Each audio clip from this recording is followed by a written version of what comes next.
स्वागत है आप सभी का हमारे चैनल पीके मंत्रा इंग्लिश क्लासेस पर। फ्रेंड्स, तो सॉरी, पहले तो मैं बोलना चाहूँगा कि इस बार थोड़ा लेट से मैं सिलेबस डाल पाया। इस बीच में थोड़ी सी बिजी था, इसलिए थोड़ा लेट से हुआ। चलिए, तो आज हम आप सबके लिए, जैसा कि आपने देख लिया होगा थंबनेल में, कि आज मैं आप सबके लिए सिलेबस लेकर आया हूँ, है ना, CBSE के English language and literature course के लिए, है ना। सबसे पहले क्लास 9 के लिए, जिसका कोड है 164, है ना। ये 2021 और 2022 के लिए ये सिलेबस है। ये सब चीज़ें कुछ एक्स्ट्रा में, ये मैंने नहीं, ये ऐसा नहीं कि मैंने टाइप किया है, ये CBSE के द्वारा गाइडलाइन जो दिया गया। आप CBSE academics.nic.in पे जा कर के इसको देख सकते हैं, या CBSE के वेबसाइट पर जाएं और उसमें जो है एकेडमिक्स सेक्शन में जा कर के आप देख सकते हैं। ये सब तो बैकग्राउंड है, ये ऑब्जेक्टिव्स है, ये सब में कुछ खास नहीं होता। हम लोग सीधा पॉइंट पर आते हैं और क्या क्या है इस बार जानते हैं, क्योंकि पढ़ाई शुरू करने से पहले आप लोगों को सबसे पहले उसके सिलेबस को जानना जरूरी है। बहुत सारे लोग सीधा शुरू कर देते हैं,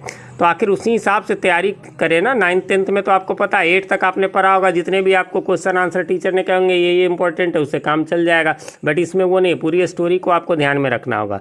तो यही पर है, यहाँ पर जैसा कि आप देख सकते हैं, यहाँ पर दिया हुआ है इंग्लिश लैंग्वेज एंड लिटरेचर। पहले तो दो कोर्स थे, है ना, अब एक ही कोर्स चलता है, केवल English language and literature he.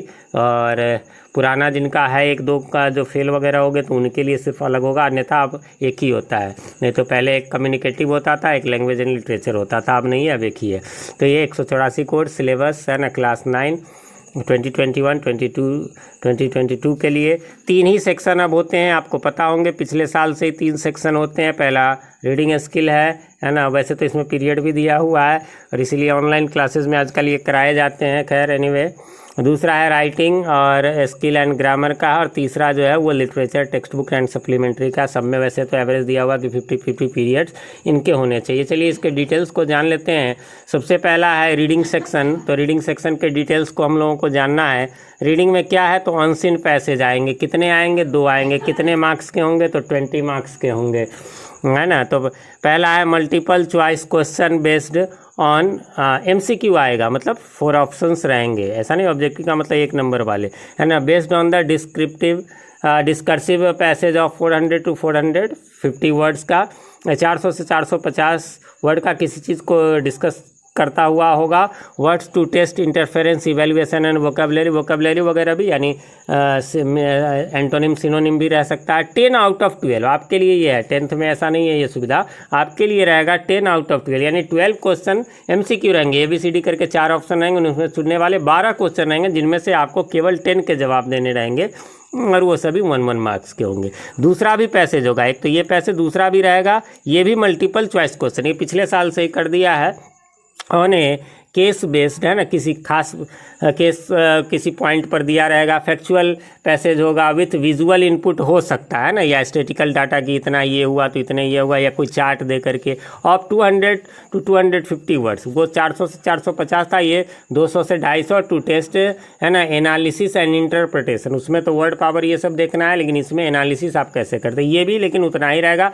10 out of 12 रहेगा क्वेश्चंस टू बी आंसर्ड, है ना, ये भी ध्यान रखेंगे। Multiple choice questions to be answer समझ के ये नहीं समझना कि क्वेश्चन पहले ही दे दिया गया। मल्टीपल चॉइस क्वेश्चन MCQ, है ना, तो MCQ के रूप में ही रहेगा। 12 में से आपको 10 के जवाब देने रहेंगे, ये भी 1-1 नंबर के होंगे। एक बात दे दिया, टोटल लेंथ दोनों पैसेज का जो होगा वो 600 to 700 वर्ड्स के होंगे, उससे ज़्यादा के नहीं होंगे। तो रीडिंग सेक्शन में इतना ही आता है आप लोगों को। अब आ जाइए लिटरेचर सेक्शन में। लिटरेचर सेक्शन आपको 2 बार पूछता है।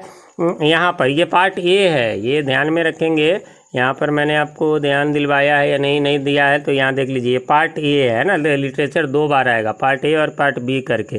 जैसे पहले सेक्शन ABCD करके आता था, वैसे नहीं करके पार्ट A पार्ट B है। चलिए, तो यहाँ पर देख लेते हैं लिटरेचर टेक्स्ट बुक में क्या दिया हुआ है। तो मल्टीपल चॉइस क्वेश्चन आएगा based on an extract from the drama prose to test interference evaluation and vocabulary. ये सब देखने के लिए any 1 out of 2 extract to be done. ध्यान रखेंगे इसमें एक्सट्रैक्ट क्या है, तो आपको 4 लाइन या 2 लाइन दे दिया जाएगा, ठीक है, किसी भी ड्रामा में से या प्रोज में से। प्रोज का मतलब होता है स्टोरी में से, और 2 रहेगा, उसमें से 1 आउट ऑफ 2 आपको करना रहेगा। और ये 5 क्वेश्चंस होंगे, 5 नंबर के होंगे इसमें भी, है ना, मल्टीपल चॉइस क्वेश्चन है, ये भी MCQ है, ध्यान में रखेंगे। फिर दोबारा में MCQ आएगा फ्रॉम पोएट्री, वो तो था ड्रामा या प्रोज में से जो आपका रहता है, दोनों बुक का, बुक कौन से है वो भी आगे दिया हुआ है ना। तो इसमें भी to test analysis and interpretation any 1 out of 2 extract, इसमें भी 2 एक्सट्रैक्ट दिए रहेंगे, 4 लाइन पोएम के या 2 लाइन दिए रहेंगे, हाँ 2 रहेंगे और करके उसमें से आंसर देना है। तो ये 10 नंबर के आपके लिटरेचर के एक बार यहाँ पर रहेंगे। फिर उस ग्रामर एंड लिटरेचर एक साथ एक पहले आता है, तो ग्रामर में आपको जो है ग्रामर सेक्शन आप देख सकते हैं यहाँ पर दिया गया है। तो ग्रामर में है आपको, फिर से ग्रामर में भी वही बात है, 10 है ना, 10 मल्टीपल चॉइस क्वेश्चन MCQ, वही 4 ऑप्शन वाले आउट ऑफ 12। फिर आपको है 12 में से 10 के आंसर देने रहेंगे, including gap filling, editing, dialogue writing, ये सब मिला करके ही रहेंगे, बट वो सब MCQ रहेंगे। Question shall be based on the following. अच्छा, क्वेश्चन किन किन चीज़ों से पूछे जाएंगे? टेंस से, मॉडल से, वो तो होते ही है। देखिए ये ऐसा नहीं डायरेक्ट पूछेगा, इन्हीं में गैप फिलिंग वगैरह करके जो है, गैप फिलिंग, एडिटिंग, ओमिशन, उसी में से पूछेगा। सब्जेक्ट वर्ब एग्रीमेंट जो सबसे इंपॉर्टेंट होता है। डायलॉग में रिपोर्टेड स्पीच, रिपोर्टेड स्पीच का मतलब होता है डायरेक्ट इनडायरेक्ट स्पीच यानी नरेशन। कमांड्स एंड रिक्वेस्ट इसमें खास करके रहेगा, और स्टेटमेंट रहेगा, क्वेश्चंस रहेगा।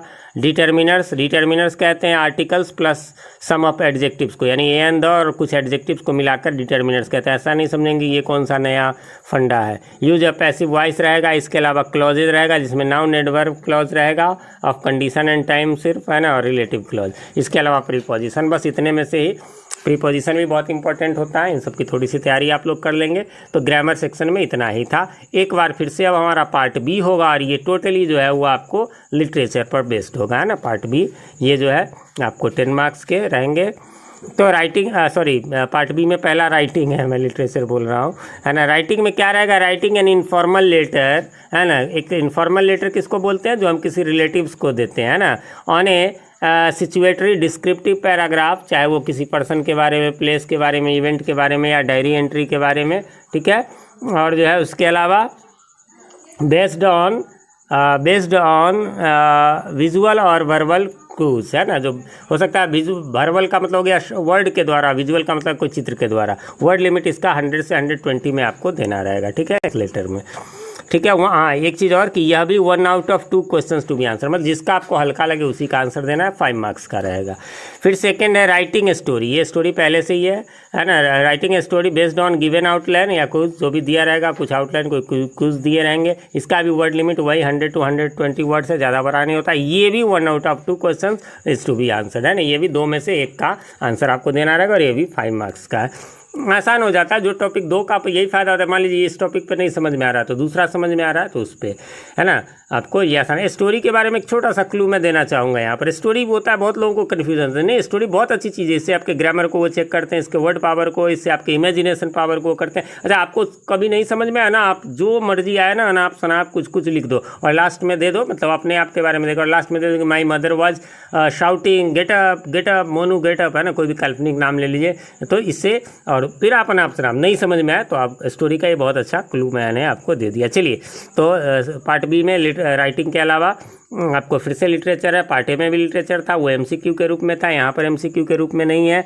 चलिए, तो यहाँ पर है लिटरेचर, 30 मार्क्स के आपको आएंगे। 4 out of 6 short question answer type रहेंगे, यानी 6 में से 4 के आंसर देने रहेंगे, है ना। 20 से 30 वर्ड्स में, यानी short answer, each from bee hive and moments, दोनों में से, स्टोरीज में से जो ये दो बी हाइव और मोमेंट क्या है, तो बुक है आपका। चलिए आगे दिया हुआ है ना, 2 out of 3 from bee hive and 2 out of 3 from moments, यानी 6 क्वेश्चन में 3 रहेंगे बी हाइव से, 3 मोमेंट से, तो है ना 20 to 30 वर्ड्स में आपको 4 के आंसर देने रहेंगे 6 में से। 4 आउट ऑफ 6 शॉर्ट आंसर, ये भी रहेंगे type question to be answered, ये 40 to 50 वर्ड्स के रहेंगे, ईच फ्रॉम, दोनों ही बुक में से, बी हाइव से भी और मोमेंट से भी। हाँ, इसमें भी वही 2 out of 3 from bee hive आपको आंसर देना रहेगा, मतलब रहेगा, and 2 out of 3 from moments में से आंसर देना रहेगा। आगे बढ़ते हैं, 1 out of the 2 long answer question, है ना, इसमें सिर्फ एक ही का आंसर देना रहेगा। ये बी हाइव से केवल रहेगा, मतलब केवल नहीं रहेगा, अगले में फिर उससे भी रहेगा। अबाउट 100 to 120 वर्ड्स में देना होगा, है ना। इसमें आपके assess creativity, imagination and exploration beyond the limit and cross the text, है ना। ये कोई ऐसा नहीं कि टेक्स्ट में से आपको उसको बेस मानकर आपको सोचने के लिए सोच करके लिखने वाला टाइप का रहेगा, है ना। ऐसा नहीं कि उसी में से। This can be a passage based question taken from A situation plot from the text, है ना, टेक्स्ट से जो है सिचुएशन रिलेटेड रहेगा। फिर जैसा कि ये था वैसा ही सेम टू सेम 6 रहेगा, 1 out of 2 long answer question, लेकिन ये मोमेंट में से रहेगा, ये बिहाइव से था, है ना, ऑन द थीम और plot involving interpretation exploration beyond the text and interference, और कैरेक्टर स्केच भी हो सकता है। कैरेक्टर स्केच का मतलब है कोई उसमें जो पात्र है, कोई स्टोरी में जो जिसके बारे में बताया गया उसमें से किसी एक के बारे में कहे कि आप क्या सोचते हैं, ऐसा लिखो। ये भी 100 to 120 वर्ड्स में, ये भी 5 मार्क्स के, ठीक है। इतने ही रहेंगे। इसमें आपको दिया हुआ है आगे प्रेस्क्राइब टेक्स्ट जो एनसीईआरटी के बुक है 2 पढ़ने हैं आपको, बीहाइव पढ़ना और मोमेंट्स पढ़ना है, ठीक है। तो इसको टेक्स्ट बुक होता है, इसमें बीहाइव में पोएम भी रहता है और सप्लीमेंट्री में आपको केवल स्टोरी रहते हैं। ध्यान रखेंगे इन दोनों बुक्स के, इन्हीं बुक्स के नाम से, बीहाइव और मोमेंट्स के नाम से मैंने जो है वो सारे चैप्टर्स इनके एक्सप्लेन कर दिया। यही 2 नाम से इनके प्लेलिस्ट मैंने बना दी है, डिस्क्रिप्शन में लिंक है, आई बटन में भी आपको मिल जाएगा, तो जा करके आप सारी स्टोरीज फटाफट इससे देख करके अपनी तैयारी कर सकते हैं। एक बात और जो है, बाकी आगे तो टीचर्स के लिए है, वो सबको मैं छोड़ देता हूँ। एक इंपॉर्टेंट बात ये है कि मैंने पिछले साल भी सिलेबस बनाया था तो बता दिया था, पिछले साल भी लॉकडाउन था, इस बार भी लॉकडाउन है। इस पिछले बार का तो अनुभव है कि ये सिलेबस रिड्यूस होगा, बट पिछले साल इतनी उम्मीद नहीं थी, लेकिन मैंने कह दिया था, अप्रैल में ही मैंने बना दिया था वीडियो और कहा था कि रिड्यूस हो गए तो 30% हो गए थे। खैर इस बार भी हो सकते हैं, लेकिन आपको अभी उनकी चिंता नहीं करनी, आपको अभी पूरे की तैयारी करनी है ना। और यदि कोई बाकी इन्फॉर्मेशन आए तो उसके अकॉर्डिंग मैं भी कोशिश करूँगा तब वीडियो बना दूँ, उसके अकॉर्डिंग तब आप बाद में तैयारी करना। और स्टोरीज़ में तो वैसे ही मज़ा आता है, साइंस मैथ्स में भी आप पूरी तैयारी करें, क्योंकि भाई जाने रहेंगे पूरा, तो रिवीजन सिर्फ आप उतना ही करना जितना कि वो सिलेबस सितंबर अक्टूबर जब भी आए, एग्जाम से पहले आएगा, तब जो है आपको देगा, ठीक है। ये सब बाकी टीचर्स के लिए था। तो इस प्रकार से यहाँ पर समाप्त हो गया। आपने कमेंट्स करके हमें बताएं हमारे चैनल के वीडियोज़ आपको कैसे लगते हैं, और कोई हेल्प चाहिए तो, और हाँ वीडियो को लाइक कर दे, जिससे कि हमारा उत्साहवर्धन होता रहे। हम इसी प्रकार से आप लोगों के लिए समय समय पर सब कुछ उपलब्ध कराते रहें। चैनल पे नए हैं या चैनल को सब्सक्राइब नहीं किया तो प्लीज़ सब्सक्राइब कर ले, ताकि इसी प्रकार हमारे चैनल पर आपको एनसीईआरटी के क्लास 7, 8, 9, 10, 11 और 12 के हर चैप्टर, हर पोएम, हर स्टोरी का एक्सप्लेनेशन वीडियो मिलेगा। इसके अलावा आपको क्वेश्चन आंसर्स मिलेंगे, इसके अलावा गुलमोहर पार्ट 7 और 8 के सोल्यूशन मिलेंगे, और भी हार्वर्ड के इंटरमीडिएट इंग्लिश के सोल्यूशन भी आपको हमारे चैनल पर मिलते हैं। तो इनमें से किसी भी क्लासेस में आप पढ़ते या पढ़ाते हो तो हमारे चैनल को सब्सक्राइब कर लें, और साथ में नोटिफिकेशन बेल में ऑल को प्रेस कर दें, जिससे कि हमारे आने वाले वीडियो सबसे पहले आप तक पहुंच सके, और पहले के वीडियोज़ आपको ढूंढने में आसानी हो। मिलते हैं अगले वीडियो में, तब तक के लिए हैव अ नाइस डे।